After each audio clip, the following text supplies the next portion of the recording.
Diversi industriji qed iżidu l-inizjattivi biex inaqsu l-emissjonijiet u l-impatt ambjentali tagħhom. L-awtoritajiet ta' Singapore iddeċidew li minn sentejn oħra l-ajruplani kollha li jitilqu mill-ajruport iridu jtiru bi fuel ftit jew wisq sostenibbli. Għalissa l-linji tal-ajru qed jingħataw direzzjoni li għall-inqas sa 1% tal-fuel irid ikun sostenibbli bit-tama li sal-2030 dan jitla' għal 3%. Il-passiġġieri se jintalbu jġorru l-pisuma billi qed tkun introdotta taxxa apposta. Dan kollu bħala parti mill-pjan tal-Gvern ta' Singapore biex inaqqas id-dipendenza fuq il-fuels li jħammġu anki fl-avjazzjoni. This will provide an important demand signal to fuel producers and give them the incentive to invest in new SAF production facilities. Without an increase in supply, we will not be able to scale up the adoption of SAF in the years ahead. U wasmat li b'dawn il-bidliet il-prezz tal-orħossiġġu fuq titjira minn Singapore lejn Bangkok se jiżdied bi $3. Lejn Tokyo l-passiġġieri jridu jħallsu $6 aktar, filwaqt li dawk li jridu jmorru Londra jridu jħallsu $16 u aktar. The hope is that as volumes increase, the price will come down. But I don't expect that to happen very soon. It'll be a process of many years. You may see that in the 2030s. L-Awtorità tal-Avjazzjoni Ċivili ta' Singapore se tuża dawn il-flejjes biex tixtri l-fuel bl-ingrossa.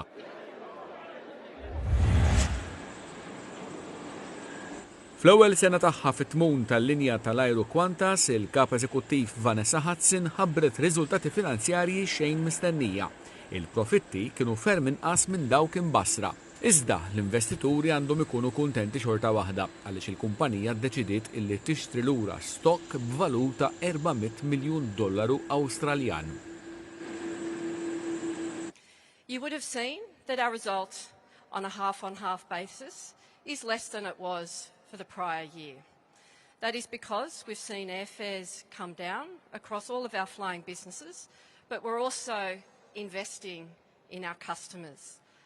And the one thing that profitability enables us to do is to reinvest that in new aircraft. Hudson wedet ukoll li l-Qantas se tonfoq aktar fuq il-konsumaturi tagħha f'tentattiv biex issewwi r-reputazzjoni tal-kumpanija.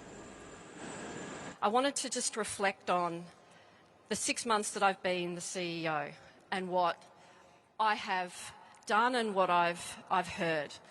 I think it's fair to say in the last 6 months I've been doing a lot more listening than talking. Listening to our customers and listening to you, our people, both in aircraft, in our airports, but also in the investment that we're making to bring the voice of our people and voice of our customer into everything that we do. Because always being listening and acting on that is what's going to make us not just a great airline, but take us to exceptional.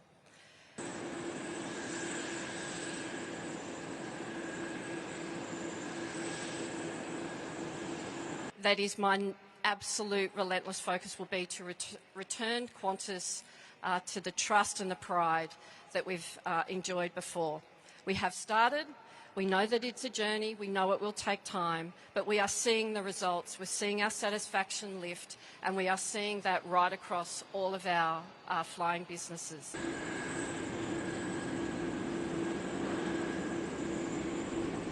Qantas is the most on-time performed carrier of the last 12 months. So we are doing much better than our competitors, but that's not our benchmark. Our benchmark is to lift to where we were before COVID and to actually get better and beyond that, and to do that consistently. Fl-aħħar 6 xhur ta' s-sena li għaddiet, Qantas għamlet profitt qabel it-taxxa ta' $1.25 biljun Awstraljan. Dan ifisser tnaqqis ta' 12.8% fuq l-istess perjodu sena ilu. Industrija totalment differenti, l-industrija tal-ikel iżda b'riżultati finanzjarji li wkoll setgħu kienu aħjar. Nestlé meqjusa l-akbar kumpanija ta' ikel ippakkeġġati fid-dinja matul is-sena li għaddiet irreġistrat tkabbir iżda mhux bir-rata li kienet qed tistenna. U dan minkejja li l-konsumaturi qed ikollhom iħallsu aktar biex jixtru l-prodotti tagħha. L-isma ta' Nestlé naqsu b'aktar minn 4% tal-valur biex niżlu taħt l-inqas livelli f'4 snin u dan għaliex il-konsumaturi fittxew prodotti ta' ħaddieħor. L-investituri ta' Nestlé qed jinkwetaw li l-kumpanija tagħmel x'tagħmel mhux se jirnexxielha tiġbed lura lill-konsumaturi li tilfet minkejja li l-pressjoni inflazzjonarja din is-sena mhux mistennija tkun fl-istess livelli tas-sena li għaddiet. Il-kumpanija qed tistenna li l-beħ bl-ingrossa matul din is-sena jiżdied b'4%. Dan għandu jkun biżżejjed għal żieda marġinali fil-profitti. L-industrija tal-ikel ili għal dawn l-aħħar 4 snin iżżid il-prezzijiet fuq il-prodotti tagħha. L-ewwel minħabba l-pandemija tal-COVID-19, imbagħad minħabba l-invażjoni Russa fl-Ukrajna.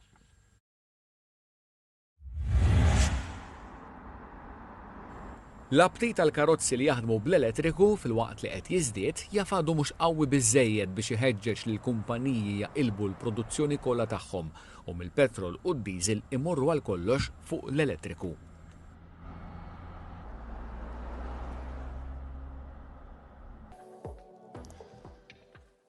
Thank you, Stefan and Willem, and good morning, everybody, and welcome again to our annual results conference 2023. We had set out an ambitious plan for 2023, and as you will see in this presentation, we are delivering a very, very solid result. And this in spite of a macro environment around the world that is challenging and remains so. Dan huwa l-ħsieb tal-kumpanija Ġermaniża Mercedes-Benz imwassal mill-kap eżekuttiv tagħha waqt konferenza fil-jiem li għaddew. I mentioned the macro environment is challenging, higher interest rates, the economic growth in China reaching a certain maturity and not the dynamism that we maybe had in the years preceding. But in that environment, we're pushing forward with executing our strategy. We grew our battery electric vehicle sales for Mercedes-Benz cars by 73% in 2023, and we launched a whole host of new vehicles.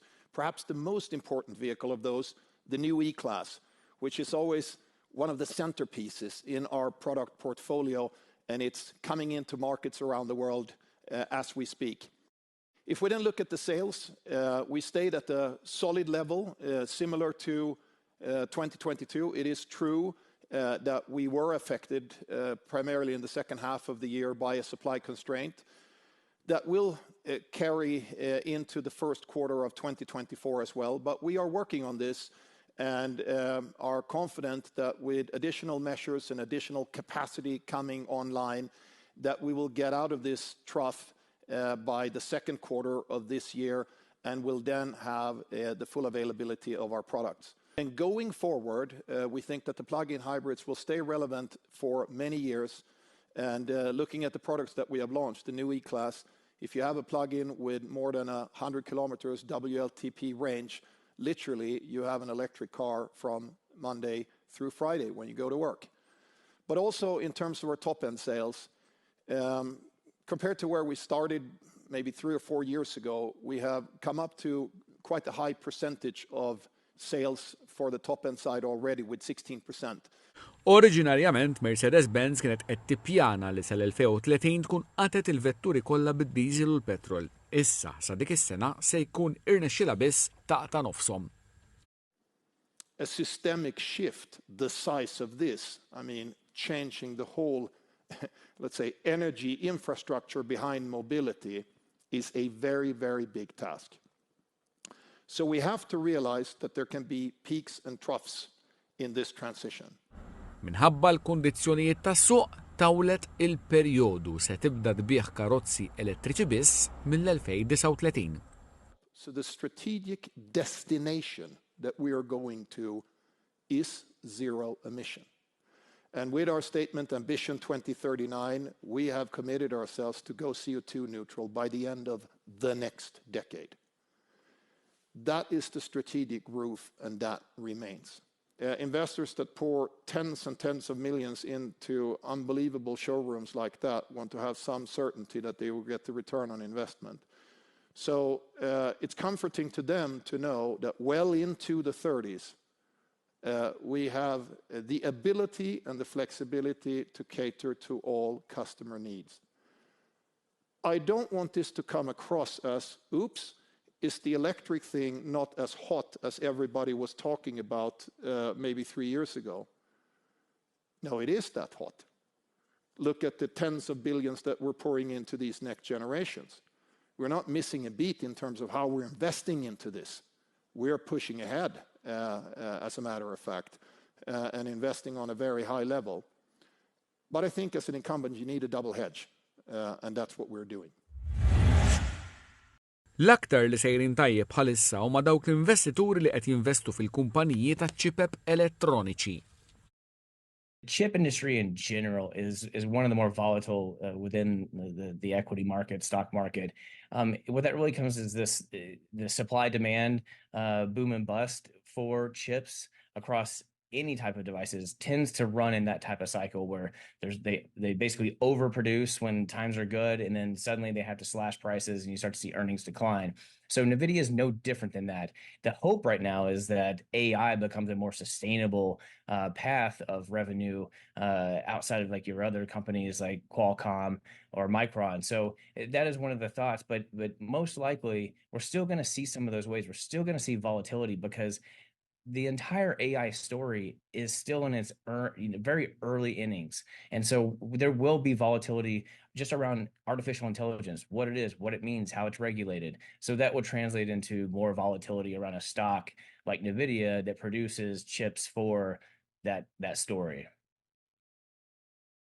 Min perjodu finanzjarju għal ieħor, Nvidia, waħda mill-kumpaniji l-ewlenin f'dan il-qasam, qed iżżid idħul bi 3 darbiet kull darba.